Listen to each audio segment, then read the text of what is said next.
Selamat datang, di depan saya ada OnePlus 15R dan hari ini saya akan menunjukkan kepada Anda bagaimana cara melakukan hard reset pada perangkat ini melalui mode pemulihan.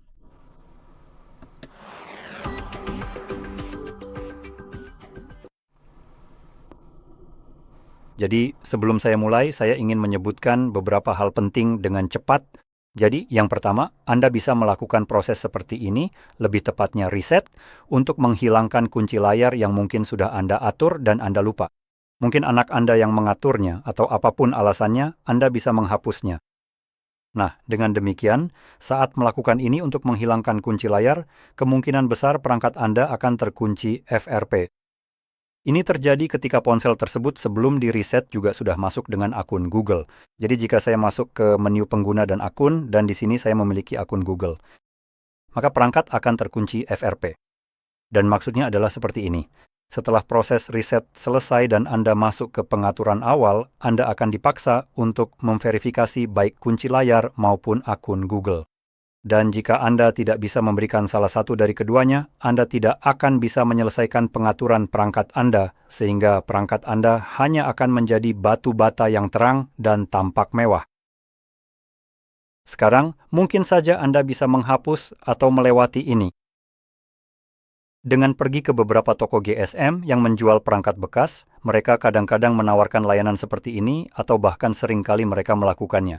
Sebelumnya, Anda sebenarnya bisa melakukan ini di rumah tanpa biaya apapun. Namun sejak Android 14 atau 15, hal ini sudah tidak mungkin lagi. Google telah menambal semua jenis kerentanan seperti ini.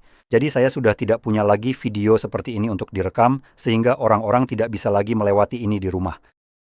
Tapi semoga saja beberapa toko masih bisa menghapus ini jika Anda menginginkannya. Tentu saja dengan biaya kecil. Dan hal terakhir yang ingin saya sebutkan adalah saat Anda mereset perangkat, semua data di dalamnya akan benar-benar terhapus. Jadi semua video, foto, data pengguna, aplikasi, semuanya akan hilang. Jadi jika Anda mau, Anda bisa membuat cadangan. Dan Anda memiliki beberapa cara berbeda untuk membuat cadangan. Tapi jika Anda tidak tahu kunci layar Anda, sebenarnya tidak bisa mencadangkan perangkat Anda. Jadi untuk orang-orang yang tahu kunci layarnya, Anda bisa masuk ke pengaturan. Dan di sini, di bagian paling bawah, Anda akan menemukan sistem dan pembaruan, lalu cadangkan dan atur ulang. Dan Anda bisa memilih salah satu dari dua opsi yang ada di sini. Sekarang, opsi yang lebih unggul adalah yang paling atas, sedangkan yang lebih rendah, tapi tersedia untuk hampir semua perangkat adalah yang dari Google di sini. Dan saya pribadi tidak merekomendasikannya karena ada banyak ketidakpastian di dalamnya. Jadi sebagai contoh, aplikasi-aplikasi yang Anda miliki di perangkat ini, jika Anda mencoba mencadangkannya, hanya akan dicadangkan jika aplikasi tersebut berasal dari Play Store. Jika Anda mengunduh aplikasi dari GitHub atau sumber lain, meskipun aplikasi tersebut juga ada di Play Store, jika aplikasi itu tidak berasal dari Play Store di perangkat Anda, maka aplikasi itu tidak akan mendapatkan pembaruan. Google sama sekali tidak peduli dengan aplikasi-aplikasi tersebut selama Anda tidak mengunduhnya dari Play Store. Hal yang sama juga berlaku untuk foto, karena Google Drive Anda biasanya punya 15 GB ruang untuk foto, email, dan segala hal lainnya. Jika foto atau apapun milik Anda melebihi batas ini, maka secara otomatis semua foto yang melebihi 15 GB akan tertinggal, yang jelas bukan hal yang bagus. Sebagai metode cadangan sekarang, opsi YLD Backup and Migrate memungkinkan Anda untuk langsung mengcloning ponsel Anda, mengcloning ponsel ini ke ponsel lain, atau membuat cadangan lokal. Sekarang satu hal, kedua opsi ini sama-sama layak tergantung pada apa yang ingin Anda lakukan. Jika Anda meresetnya dengan cara ini atau dengan cara apapun, karena Anda mendapatkan ponsel baru dan kemudian Anda dapat membuat ponsel cloning, tetapi perlu diingat, ponsel cloning hanya akan berfungsi jika ponsel baru Anda, jika ini adalah ponsel lama, juga bermerek OnePlus, Anda Realme, Oppo, atau Vivo. Salah satu dari keempat perangkat itu, semuanya menggunakan aplikasi yang sama bernama Clone Phone. Tapi sebagai contoh, jika Anda memiliki ponsel seperti Samsung dan Samsung adalah ponsel baru Anda, maka Anda perlu mengunduh aplikasi yang digunakan Samsung sebagai gantinya. Dan untuk Samsung itu adalah aplikasi Smart Switch. Cara kerjanya hampir sama persis, tetapi setiap merek punya versinya sendiri. Sebagai contoh juga, Xiaomi punya Mi Mover. Jadi itu salah satu hal apakah menggunakan cloud atau tidak, tapi backup lokal. Saya percaya ini juga menggunakan clone phone sebagai dasarnya. Namun, ini memungkinkan Anda alih-alih memindahkan data ke ponsel baru untuk memindahkannya ke kartu SD. Sekali lagi, jika saya benar tentang hal ini, karena saya sendiri belum pernah mencobanya, ini sekali lagi akan membatasi Anda pada salah satu dari 4 merek tersebut. Seperti yang saya sebutkan, OnePlus, Vivo, Oppo, Realme, dan perangkat lain mungkin tidak bisa mengakses backup ini. Tapi secara umum ini adalah pilihan yang bagus. Jika Anda harus memilih satu dari 4 merek itu, kira-kira pilih yang mana? Silakan cek sendiri jika tertarik, karena fitur ini bisa untuk cadangan data ke kartu SD menggunakan adaptor USB-C karena tak ada slot kartu SD. Jadi, sekarang setelah semua itu selesai, kita bisa lanjut.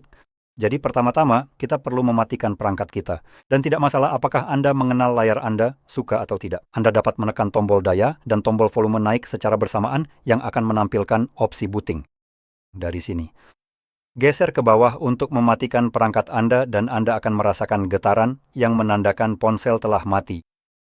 Setelah itu, tahan tombol daya dan tombol volume turun secara bersamaan, dan ketika Anda melihat logo OnePlus di layar, lepaskan tombol daya.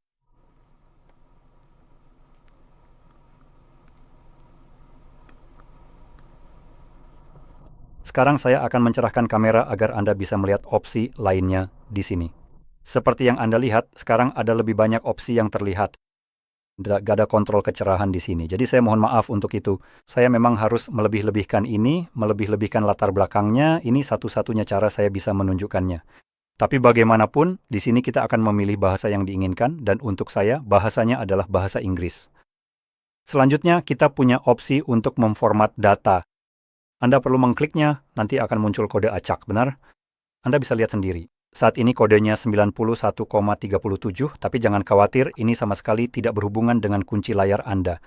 Jadi kode ini hanyalah konfirmasi bahwa Anda tidak mengklik opsi ini secara tidak sengaja, dan kode acak ini berfungsi sebagai perlindungan. Kodenya sekarang 91,37. Jika kita kembali ke sini, sekarang sudah berbeda. Bukan 91,37 lagi, tapi 20,85. Kodenya berubah tiap kali klik opsi ini. Mari masukkan kodenya. Jika terlalu cepat, kadang ada yang terlewat. Angka seperti itu Anda perlu melakukannya sedikit lebih pelan. Jadi pastikan setiap angka benar-benar dimasukkan.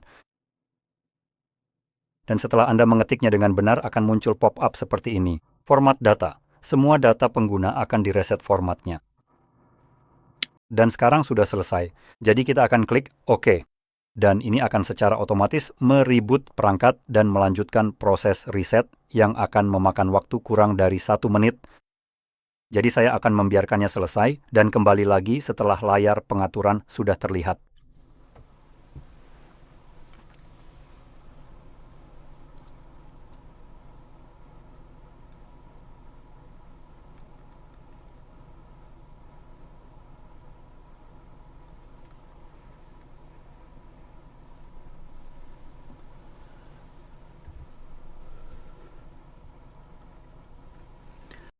Dan ini dia. Jadi jika Anda merasa ini sangat membantu, jangan lupa untuk tekan like, subscribe, dan terima kasih sudah menonton.